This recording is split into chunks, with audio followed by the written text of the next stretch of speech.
America, जिसे दुनिया के सबसे ताकतवर मुल्क का दर्जा हासिल है, जिसकी अर्थव्यवस्था, जिसकी सेना, जिसके हथियारों का दबदबा पूरी दुनिया में है, दुनिया का वो सबसे ताकतवर मुल्क आतंकी हमले का शिकार हुआ है। नया साल अमेरिका के लिए अच्छी खबर नहीं लाया। साल के पहले ही दिन अमेरिका आतंकी हमले से दहल गया।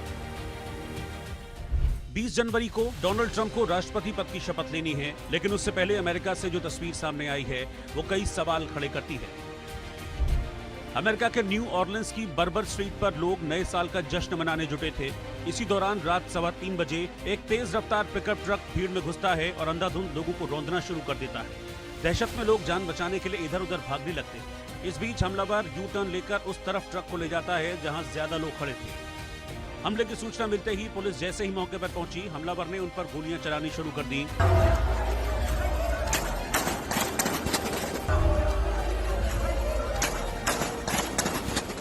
जवाबी कार्रवाई में पुलिस ने हमलावर को ढेर कर दिया। इसके बाद जो खुलासा हुआ वो हैरान करने वाला था। हमलावर का नाम शमसुद्दीन जब्बार है, जो टेक्सास का रहने वाला था। FBI को इसकी गाड़ी से आईसिस का झंडा और विस्फोटक मिला है, जिसके बाद इस घटना को आतंकी हमले से जोड़ा जा रहा है। हमले के बाद राष्ट्रपति जो बाइडेन ने भी देश को संबोधित करते हुए इसे आतंकी घटना करार दिया। FBI ने मुझे जानकारी दी है, कातिल अमेरिका का नागरिक था, टेक्सास में जन्मा था, हमलावर आर्मी में अपनी सेवा दे चुका है। FBI ने मुझे ये भी जानकारी दी, हमले से पहले इसने सोशल मीडिया पर वीडियो पोस्ट किए जो आईसिस से प्रभावित लगते हैं। इसकी गाड़ी से आईसिस का झंडा मिला है, गाड़ी से विस्फोटक भी बरामद हुआ है। लेकिन इस बीच ट्रंप के बयान से नया विवाद छिड़ गया है। उन्होंने इस घटना को अवैध प्रवासी शख्स की हरकत बताते हुए इसकी निंदा की। ट्रंप ने कहा, मैं शुरू से कहता आया हूं, अवैध प्रवासी हमारी सीमाओं में घुसकर इस तरह की घटनाओं को अंजाम दे रहे हैं। वो हमारे लिए जी का जंजाल बन गए हैं। लेकिन डेमोक्रेटिक पार्टी ने हमारी एक नहीं सुनी। ये हमलावर भी जरूर कोई अवैध प्रवासी ही है। लेकिन अमेरिका के दहलने की कहानी यहीं खत्म नहीं हुई। इसके बाद एक और धमाका हुआ। ये धमाका डोनाल्ड ट्रंप के लास वेगास होटल के बाहर खड़े टेस्ला ट्रक में हुआ। ट्रक में आतिशबाजी का सामान रखा हुआ था। ब्लास्ट की वजह से ट्रक के अंदर मौजूद एक शख्स की मौत हो गई और 7 लोग घायल हो गए।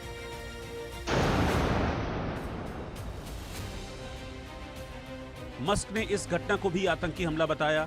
उन्होंने एक के बाद एक कई पोस्ट किए। अपने एक पोस्ट में उन्होंने लिखा, लास वेगास की घटना आतंकी लग रही है। साइबर ट्रक ब्लास्ट और न्यू ऑरलिंस की इन दोनों घटनाओं में ट्रक को टूरों से किराए पर लिया गया था। शायद इन दोनों घटनाओं का कोई कनेक्शन हो। FBI इन दोनों हमलों की जांच कर रही है। लेकिन इस बीच सवाल यह है कि अमेरिका में आतंकवाद एक बार फिर से फन उठा रहा है। इस साल नववर्ष की शुरुआत अमेरिका में एक टेररिस्ट हमले से हुई।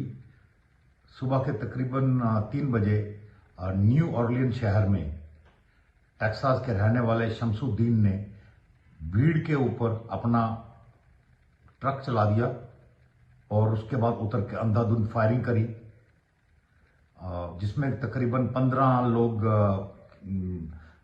की मौत हो गई है।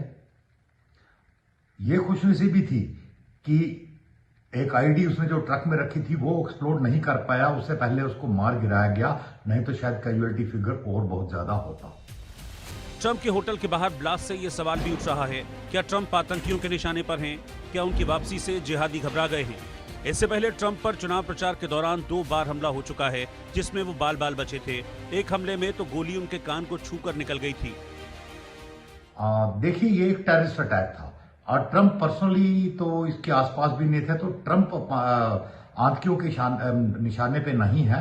हाँ, आतंकी ट्रंप के निशाने पर जरूर है, क्योंकि उन्होंने अपने ओपनिंग जब से वो इलेक्ट हुए हैं और उससे पहले भी वो तकरीबन अपनी पॉलिसीज को बहुत क्लियर कर चुके हैं कि वो ये सब नहीं सहेंगे।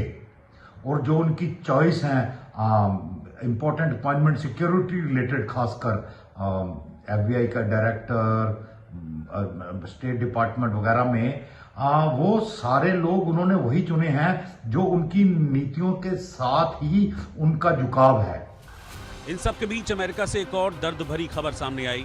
न्यूयॉर्क के एक नाइट क्लब में मास शूटिंग का मामला सामने आया, जिसमें 10 से ज्यादा लोगों के घायल होने की खबर है। ये घटना न्यूयॉर्क के क्वींस शहर के अमाचुरी नाइट क्लब में हुई।